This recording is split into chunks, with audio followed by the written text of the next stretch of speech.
and also the collaborators from the works I will present here, Elidio Lopes and Isa Brandao. So it's a pleasure to be here to explain you how we can use asteroseismology to investigate the nature of dark matter. Because I believe that may be an interesting science case for the astroseismic community. So I will start with two introductory slides on the dark matter topic. So what is dark matter? Good question. If somebody knows it, he will rapidly be awarded a Nobel Prize. So yes, we don't know what dark matter is yet. The only thing we know is that it doesn't matter at which scale we observe the universe. From galactic scales, including our own galaxy, to cosmological scales, we always see that taking into account all the known mass, all the stars, all the gas, dust, this normal mass can only account for a small fraction of the total mass of the universe. So we see a gravitational effect of some new unknown matter, which we call dark matter. And we don't know what it is, but we know it should have these properties. So it cannot interact strongly with normal matter, for example.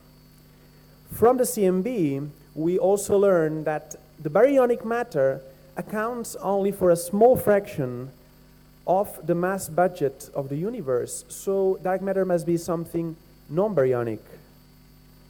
What else? We need dark matter to explain the formation of structure of the universe, and to reproduce the observations, we need dark matter to be called. We also have other independent techniques to measure the amount of mass in galaxy clusters, for example, X-rays from the hot intercluster gas, gravitational lensing. All these measurements tell us the need of dark matter, and also they are a strong evidence for dark matter against alternative explanations such as modified gravity. I can go into that, but I would prefer to move. Which kind of new particle can be the constituent of dark matter? It cannot be anything we know. None of the particles in the standard model can constitute a sizable fraction of the dark matter of the universe, so we need new particles. Let's hope there are WIMPs, weakly interacting massive particles, because if dark matter is made of WIMPs, then we may detect them in the following years. But of course, dark matter can be made of other things that we would never detect. But of course, there are theoretical reasons to hope that dark matter is made of WIMPs. Here I will focus on this case, WIMP dark matter. So there are many strategies going on looking for dark matter. I will not even mention the others, but I will just show a plot about these direct detection experiments. So you know that the sun, the earth, all the stars, we are in the middle of the galactic halo of dark matter. So there are millions of particles of dark matter crossing us every second, even that you cannot notice, but some of them may interact. And these experiments, direct detection experiments, try to detect these order 5-10 collisions per year in huge detectors. So the present situation of these experiments is a controversy, because there are up to 4 experiments who have detected a signal, and after removing all backgrounds, they claim that the signal can only be explained by dark matter interacting with the detector, if dark matter has the properties shown in color here. So I will show a lot of plots with this axis, so it's worth to take a look. That is the mass of the dark matter particle, and that is the scattering cross-section between the dark matter particle and baryons. So how strong they interact or how weak. So these are unknown parameters. At the same time, other experiments, they detect nothing. And they say, okay, we rule out this region of the parameter space because we detect nothing. Dark matter should interact weaker than our sensitivity. And these are opposite results. And I will show you that asteroseismology provides a complementary way to test the existence of these dark matter particles. So let's move. How can dark matter impact the star to begin with? So, as I said, we are, and all the stars are in the middle of a cloud, of a halo of dark matter particles. If they are WIMPs, most of the particles, they will just cross the star without interacting. But, as I said, if they are WIMPs, some of them may collide with the nucleus in the star. The WIMP will lose energy, and it may start having a close orbit, and then in a short time they will interact again. It gets gravitationally trapped by the star, and in a short time scale it sinks to the core. And the dark matter, if it's made of WIMPs, will be concentrated in stars in a very small region, let's say about 5% of the stellar radius. There, dark matter quickly thermalizes with the stellar plasma. So the dark matter we have in the core has the same temperature as in the center of the star. But these particles have still a large mean free path inside the star. So they travel some distance through the star until they collide again. And what they do is, so they remove energy from the center and they bring it to the outer layers. So we have conduction of dark matter particles acting as a new energy transport mechanism for the star. In order for this mechanism to be efficient, it's only for some particular dark matter candidates. In particular, we need dark matter to do not annihilate. So we have dark matter accumulating and accumulating in enough sufficient numbers for this effect to be noticeable. Otherwise, this thing may be happening, but we will never be able to measure. So, for example, asymmetric dark matter models are the ones that would produce this kind of effects. So as I said, this cools the center of the star. It reduces its central temperature. And of course, this thing has been studied in the case of the sun, because if you have a reduction of the central temperature, you have lower thermonuclear reactions, a production of solar neutrinos lower. So, sorry, let me first show you that the central temperature of the sun, it will vary depending on the unknown characteristics of dark matter. You could have here, they show like a 5% decrease in the central temperature because of dark matter cooling the center. And it has been shown that in these models, you would expect 30% reduction on the boronate neutrino flux. So this approach has been used to rule out some models of dark matter that would produce too strong effects that are not observed. And what I do is I'm doing the same with stars other than the sun. Why? Because the lower the mass of a star, the more strongly it is influenced by this dark matter cooling mechanism.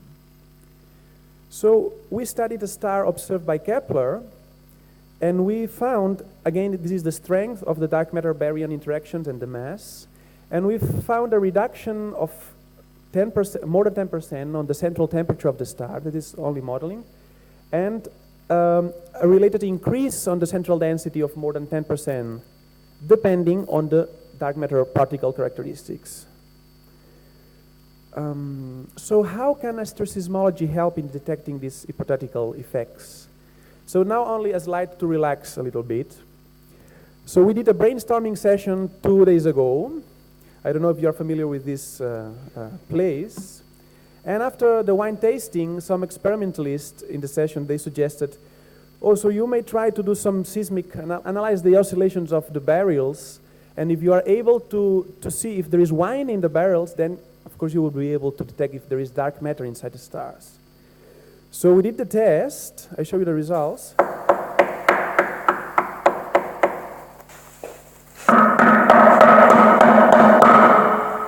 So it's clear you can detect dark matter with asteroseismology. Well, of course, here we may be listening, or we may be, the important thing would be the large separation, the mean density of the object. Dark matter would only change the properties of the very, very center of the star. So we should look at the small separation, in particular, the small separation of low degree, which are the modes that travel to the interior of the star. And we did that, we studied the star Alpha Centauri, because it has a mass slightly lower than the sun, and more importantly, it belongs to a binary system.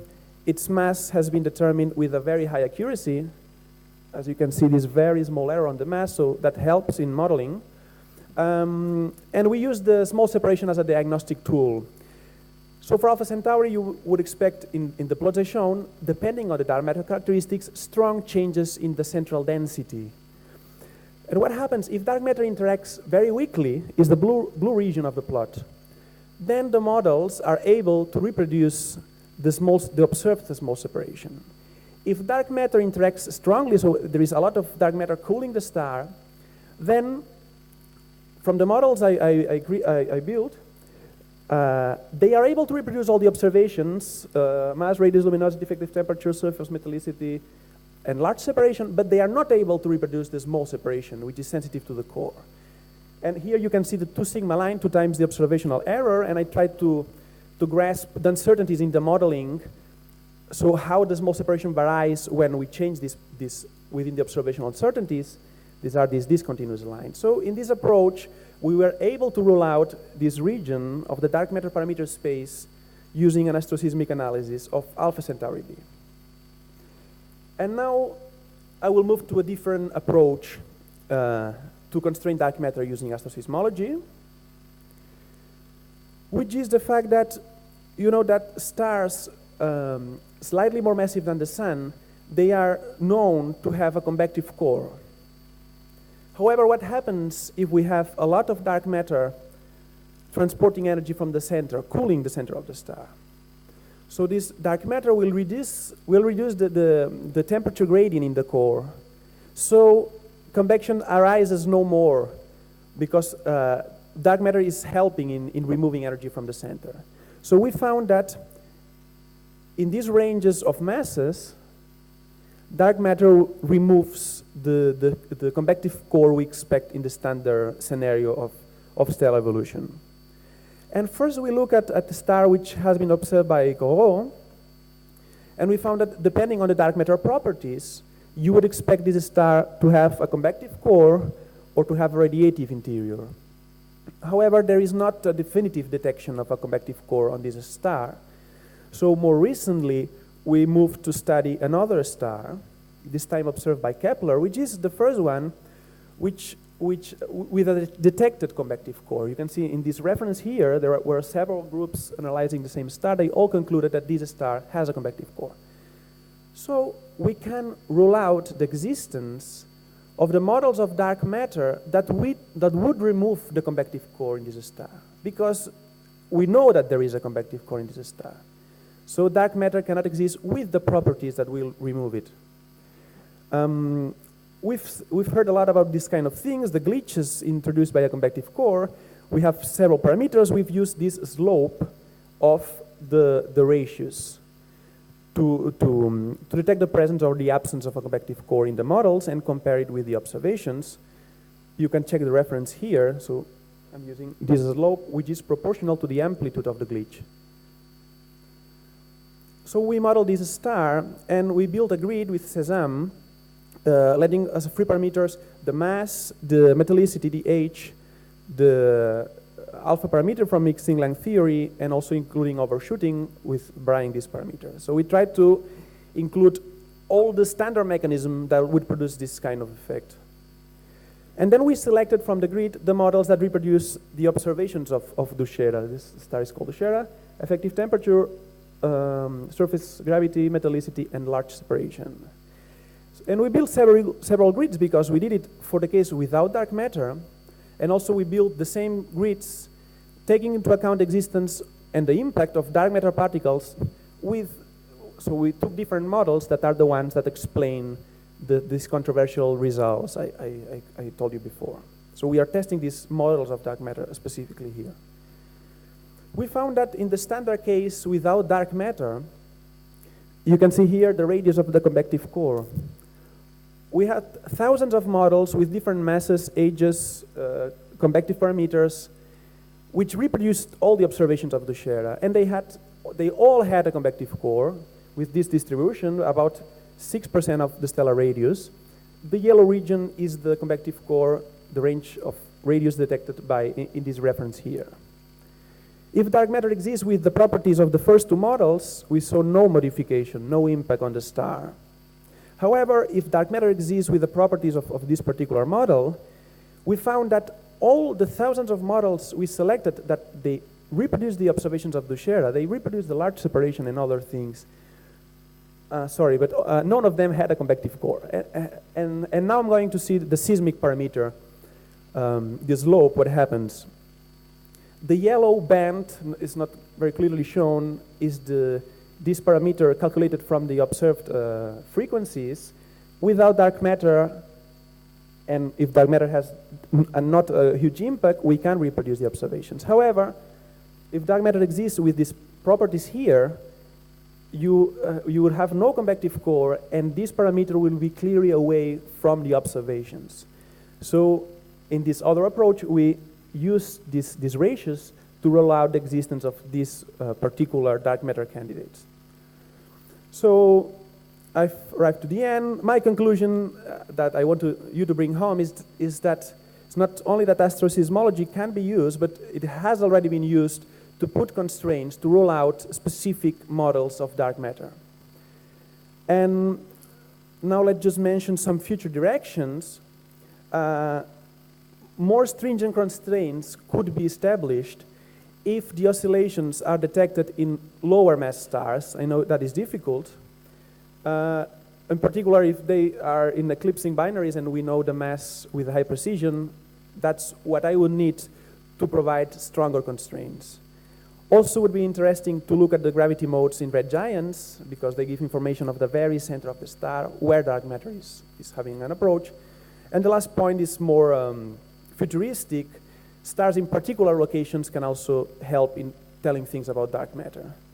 So if anybody in the audience is interested in these things or has a comment, you are very welcome to contact me. Thank you.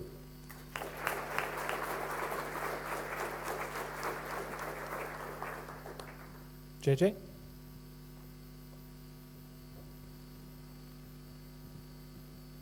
I'm going to be a real homer and I'm going to talk about white dwarfs, so I apologize. But we've been looking at pulsating white dwarfs for a couple decades now, and of course white dwarfs are some of the densest objects we know of that pulsate, so they would interact most strongly with these hypothetical particles. And I think some of the most recent results by Alejandro Corsico put limits of tens of mega electron volts instead of giga electron volts. And so I just kind of wanted to plug that, because I think you're going to be juggling with a lot of degeneracies with these main sequence or red giant stars, but white dwarfs may be another interesting way to spend your time with this. Yes, just a comment. So it's true, asteroseismology had already been used to investigate dark matter in these works about with white dwarfs.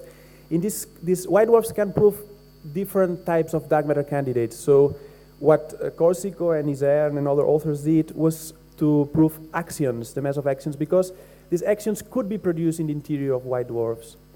In the case of WIMPs, white dwarfs can capture a lot of WIMPs, but they will never, so the cooling, what I studied here, would not be significant because they have more an homogeneous temperature.